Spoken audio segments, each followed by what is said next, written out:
Hello viewers, welcome to our YouTube channel Agrawal Guidance. In today's topic we will discuss about the term management by exception. देखिए यहाँ exception का मतलब क्या होता है, जिन चीजों को हम इंक्लूड नहीं करते हैं, और यहाँ जो टॉपिक है वो है मैनेजमेंट बाय एक्सेप्शन। मींस यहाँ पे हम बहुत सारे उन डिसीजंस की बात करेंगे जहाँ पे मैनेजमेंट का, जहाँ पे सीनियर लेवल मैनेजमेंट का, जहाँ पे टॉप लेवल मैनेजमेंट का इन्वॉल्वमेंट नॉर्मली नहीं रहता है। तो एक्सेप्शन का मतलब है ना इन्वॉल्वमेंट नहीं रहना। तो वहां पे हम इस टॉपिक में उन्हीं टॉप लेवल मैनेजमेंट और सीनियर एग्जीक्यूटिव्स की बात करेंगे जो नॉर्मली किन किन डिसीजन में इन्वॉल्व नहीं रहते हैं और किन किन डिसीजन में इन्वॉल्व रहना उनको पड़ जाता है। तो मैनेजमेंट बाय एक्सेप्शन, ठीक है। डेफिनेशन टर्म देखते हैं, इसको शॉर्ट में एमबीई भी बोलते हैं। MBE is a managerial approach where only significant deviations और problem are brought to the attention of top management. इसका क्या मतलब है कि एमबीई एक ऐसी मैनेजरियल अप्रोच है जहां पर डिफरेंट डेविएशंस और प्रॉब्लम्स को ही सिर्फ टॉप लेवल मैनेजमेंट के अटेंशन में लाया जाता है। मतलब नॉर्मल चीजों को टॉप लेवल मैनेजमेंट के साथ डिस्कशन में नहीं किया जाता, उसको मैनेजरियल लेवल के लोग डिस्कस करते हैं, सॉल्व कर लेते हैं प्रॉब्लम को, और जो कुछ हाईलाइटेड प्रॉब्लम्स होती हैं उन्हीं को जो टॉप लेवल मैनेजमेंट है उनके अटेंशन में लाया जाता है।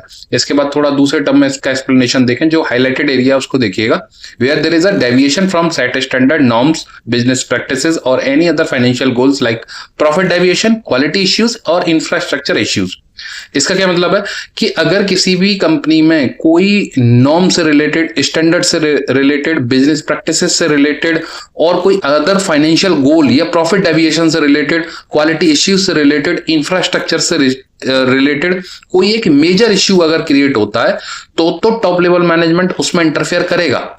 इंस्टेड ऑफ, साथ में ध्यान दीजिएगा, instead of examining and dealing with each routine business activity, जो रूटीन की बिजनेस एक्टिविटीज हैं उसमें इंटरफेयर नहीं करेगा, लेकिन कोई भी प्रॉफिट से रिलेटेड, फाइनेंशियल गोल, इंफ्रास्ट्रक्चर से रिलेटेड अगर कोई मेजर इश्यू होता है तो वहां पर टॉप लेवल मैनेजमेंट अपना इन्वॉल्वमेंट रखेगा। Management by exception. उसके बाद इनके कैरेक्टरिस्टिक्स की बात करें तो इसमें है मेजरमेंट फेज, कि भाई जो पहला फेज है वो मेजरमेंट फेज है, मतलब इसके थ्रू मेजर करना कि भाई जो रिक्वायरमेंट है डिसीजन मेकिंग की वो किस लेवल पे है, उस चीज को मेजर करना। तो मेजर कैसे कर सकते हैं, अलग अलग इनपुट से, अलग अलग क्राइटेरिया से, जिससे ये पता लग सके कि कौन सी रूटीन की चीजें हैं, कहां इन्वॉल्वमेंट नहीं रखना, और कौन सी ऐसे डिसीजन है जहां पे इन्वॉल्वमेंट रखना जरूरी है। Measurement phase. उसके बाद प्रोजेक्शन फेज। प्रोजेक्शन से मतलब होता है जैसे बहुत सारी चीजों को पहले से ही आइडेंटिफाई किया जाता है ना कि कहां कहां प्रॉब्लम हो सकती है, तो उसके अकॉर्डिंग उसका सॉल्यूशन देना। तो लेकिन यहाँ किन किन चीजों का एक सपोर्ट दिया जाता है, जैसे सैंपल साइज हो गई, कोरिलेशन हो गई, स्टैंडर्ड डेविएशन हो गई, प्रोबेबिलिटी हो गई। तो उन सारे फैक्टर्स के बेसिस पे प्रोजेक्शन किया जाता है कि कहां प्रॉब्लम हो सकती है, तो उसका सॉल्यूशन हमें कहां देना है या कहां पे हमें इन्वॉल्वमेंट अपना नहीं रखना है। उसके बाद बात करते हैं सिलेक्शन फेज। सिलेक्शन फेज से मतलब है कि जब नंबर ऑफ ऑल्टरनेटिव्स की बात करें और उसमें से फाइनल और बेस्ट ऑल्टरनेटिव सेलेक्ट करना हो, तो ये मैनेजमेंट का काम है कि मैनेजमेंट को जो है इस हिसाब से बेस्ट ऑल्टरनेटिव सेलेक्ट करना है कि जो जो रिमेनिंग वाले जो डिसीजंस हैं उनमें उनका टाइम वेस्ट ना हो और एकदम प्रीसियस और सही रिक्वायर्ड वाली जगह पे वो डिसीजन ले पाए, तो वो है सिलेक्शन फेज। उसके बाद ऑब्जर्वेशन फेज। देखिए जो टॉप लेवल मैनेजमेंट होता है नॉर्मली वहां पे एक्सपीरियंस लोग ही होते हैं, तो उनका भी एक ये कैरेक्टरिस्टिक है, उनका भी एक क्राइटेरिया है कि वो ऑब्जर्वेशन के थ्रू ये आइडेंटिफाई करते हैं कि उनके डिसीजंस की कहाँ जरूरत है, कहाँ उनको डिसीजंस लेने हैं, कहाँ प्रॉब्लमेटिक सिचुएशन हो सकती है। जहां प्रॉब्लमेटिक सिचुएशन नहीं है वहां वो अपना इन्वॉल्वमेंट नहीं रखेंगे, वहां उनके एम्प्लॉइज, क्योंकि वो उनको डेलीगेट कर चुके हैं ऑलरेडी, तो वो डिसीजंस लेंगे। जहां डेलीगेशन है भी लेकिन उनकी रिक्वायरमेंट है उनके ऑब्जर्वेशन के हिसाब से, तो वो डिसीजन वहां खुद लेते हैं। उसके बाद बात करें कंपैरिजन फेज। कंपैरिजन से मतलब है कि दूसरे डिपार्टमेंट्स को भी ऑब्जर्व करना और डिपार्टमेंट को डिपार्टमेंट से कंपेयर करना और कंपनी को कंपनी से कंपेयर करना, और जहां उनको मेजर डिसीजन मेकिंग लग रही है उन डिसीजंस में इन्वॉल्वमेंट रखना। ठीक है। उसके बाद है एक्शन फेज। एक्शन फेज से मतलब है इंप्लीमेंटेशन। बहुत सारी टॉप लेवल मैनेजमेंट के पास बहुत सारी स्ट्रैटेजीज होती हैं, बहुत सारी डिसीजन मेकिंग होती हैं। जब कंपनी को या सीनियर लेवल मैनेजमेंट को ये लगता है कि यहाँ पे हमें अपना इन्वॉल्वमेंट रखना है, यहाँ पे हमने डिसीजन मेकिंग रखनी है, और वहां पे तो टर्म होता है एक्शन फेज।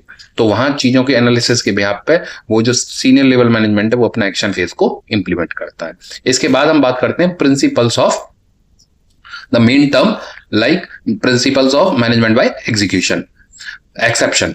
तो पहला है delegation of authority. Delegation of authority से मतलब क्या, पहले तो ये समझिएगा, डेलीगेशन ऑफ अथॉरिटी से मतलब है कि टास्क को डेलीगेट कर देना, अथॉरिटी को डेलीगेट कर देना। अब जैसे सबसे पहले अथॉरिटी डेलीगेट कर दी तो उसके साथ रिस्पॉन्सिबिलिटी भी डेलीगेट होगी। अब delegation of authority senior management क्यों करता है?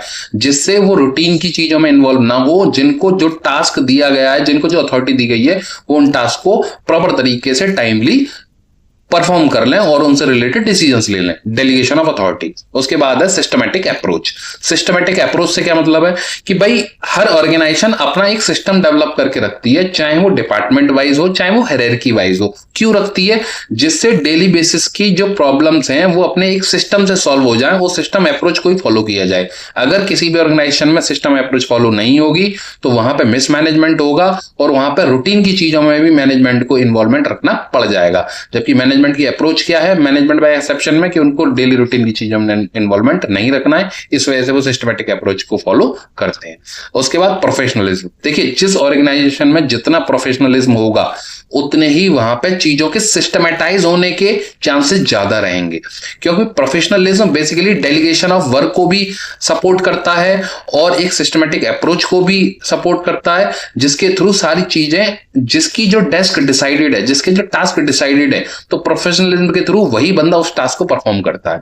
तो प्रोफेशनलिज्म सपोर्ट करता है टॉप लेवल मैनेजमेंट को, उनको डेली रूटीन की चीजों में इन्वॉल्व न होना पड़े।